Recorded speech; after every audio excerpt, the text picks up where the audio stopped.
Testing this printer before I hand it over to the school.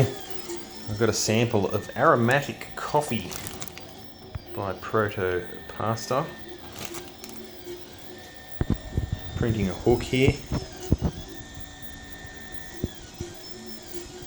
This printer's been in the box for about 2 years.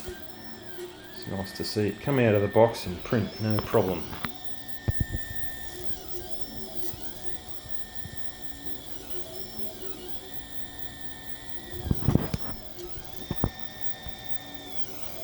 Didn't even level the bed. Look at that.